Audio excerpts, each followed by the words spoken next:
time for all of us as Africans to stand up and really own our own. So I just want to commend you, my brother. Big ups to you, man. I think being a president way too, we're Mzansi Business Forum. To just come and share a few words this evening. Your CEO way to CEO, Program Director. Good job. It would be remiss of me not to also acknowledge Bishop way to Gosiam. I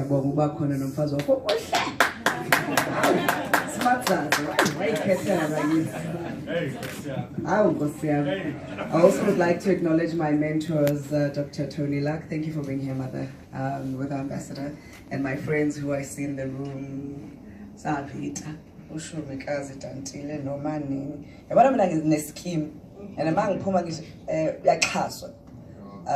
You're the product of the people that you hang around with, and you need people to intercede for you. I do not take coming onto platforms very lightly. I believe that one needs covering, and as a believer, these women pray with me and for me, and so I don't stand here alone. And I think it was CEO highlighting but the challenge that happened today around the conference having to have happened at Empress, but things happened out of the forum's control. But equally so, I often believe that even if you come out to just speak to one person, you've come out to do good. It does not always have to be a room gathered with thousands of people, but if one heart leaves changed, then you've come to do what God has called you to do. Let me acknowledge my team from Brand Arc, under the leadership of Tato. Thank you so much. So I was asked to speak about how can African women have a fair share in the African economy. And so this evening I'd like to begin by thanking you obviously for giving me the time to be here.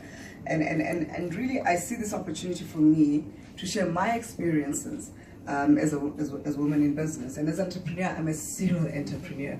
I started working at the age of 20.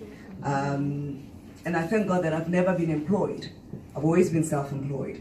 I've been involved in many, many industries. The Oxford Dictionary terms what people like us do. They call us people with a portfolio career.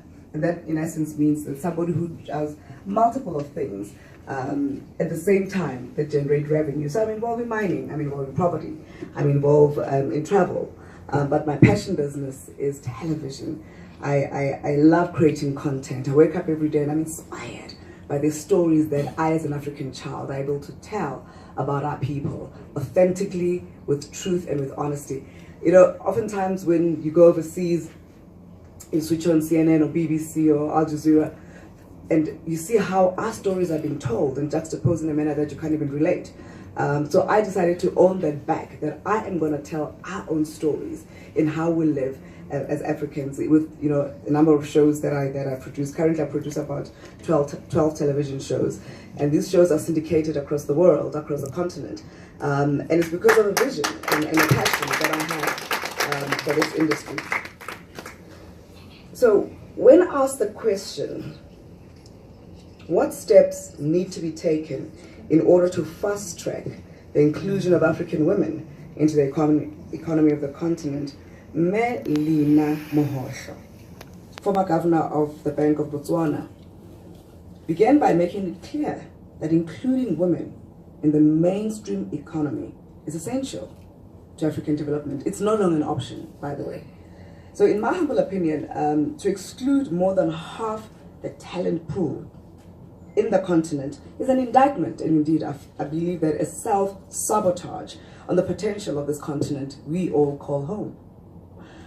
Now, one of my godchildren, I've got about 25 godchildren. I'm being so blessed. That's why I have a tribe. I call them #the tribe. Biological and children of my heart that God has blessed me with. One of them, her name is Papa Mamtuisha. She is in the creative economy. She started a campaign. Actually, it's a movement. Africa, our time is now. We have these t-shirts that we adorn, espousing the time of this continent, that our time is now. And she seeks to galvanize us as a people, as a nation, as a continent, to take our rightful place at the table and indeed make our voices heard. Now, people don't know this about me. I'm a revolutionary. Don't worry, I wear stilettos and I put some lipstick and some lashes. But I'm a revolutionary at heart. And conferences such as these remind us that we need to tackle our challenges head on, unapologetically. We need to be constructive. We need to tackle them positively, meaningfully, and with determination and precision and passion. And it's only through economic emancipation that we can rewrite this narrative about African success and about Black success. And I say this unequivocally.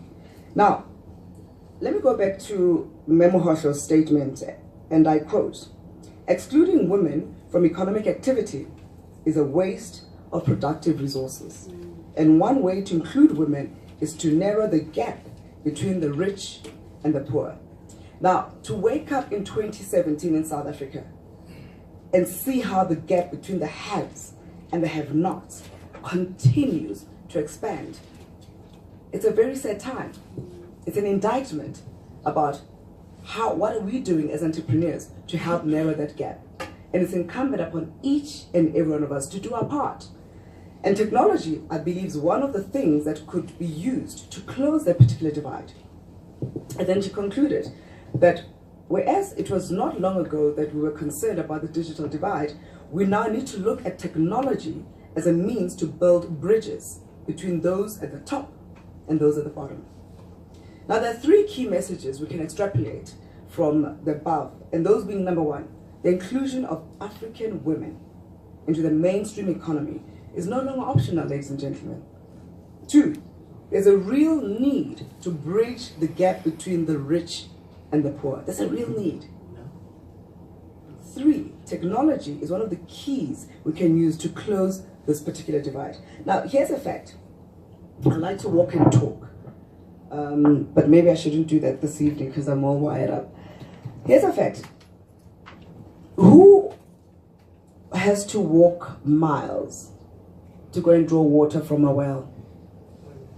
It's a woman. Who has to walk for kilometers to go and fetch wood? Who has to walk kilometers? Okay. Thank you. To go and fetch wood, to keep the home's fires burning, literally.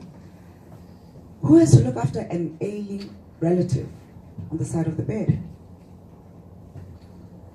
Who has to understand that a man of the house has to travel to the metropolis, peri-urban areas, the cities, to go and fend for the family? And we know of stats of men who never came back home. And who has to look after the household, put food on the table, clothes on the back of the children, a roof over their heads? The reality is, the face of poverty in the continent is female. Yeah. The face of poverty in this continent is female. Hence, for me, the economic emancipation of women is not only critical, but it is the survival, the absolute survival of our continent. When women are economically liberated, we make better choices for ourselves, we make better choices for our children, we make better choices for our bodies, we make better choices for our society, we make better choices for our communities, we make better choices for our countries, we make better choices for this continent. When we're economically emancipated and liberated, we make better choices that serve the world. And a similar pattern has been shown in sub-Saharan Africa, especially regarding the influence of growth on reducing poverty. Now, the report concurred with the sentiment. This is the UNESCO report in 2016. It concurred with the sentiments that Mmeli Namuhosho found that reducing inequality is not only helpful, but thank you, Kira.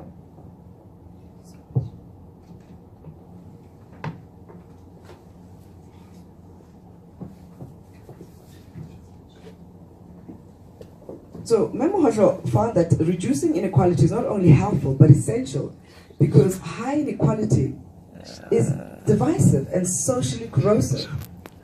Now, the economy of Sub-Saharan Africa, beg your pardon, has grown at an exceptional pace over the past decade, with 7 of the 10 countries with the highest growth rates worldwide to be found here in Africa.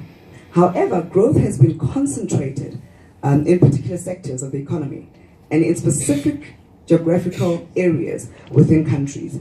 And the benefits of this growth, ladies and gentlemen, has not been broadly shared and have left out a large section of the population. Now, poverty has not fallen as much or as fast as expected, and economic inequalities have remained high, and unfortunately, again I say, the face of poverty in the continent is female. There's a real tragedy, ladies and gentlemen, unfolding before our eyes, where the rest of the world continues to move forward, striving for inclusive growth, while African economies remain inaccessible to women. Now, this was confirmed by the World Bank in an article published in 2009, which says something quite disheartening, okay? That in Africa, indeed, I say again, the face of poverty is female. You see, our continent has one of the highest rates of female labor participation, second only to Asia. But vulnerable employment, such as unpaid family work, remains the norm.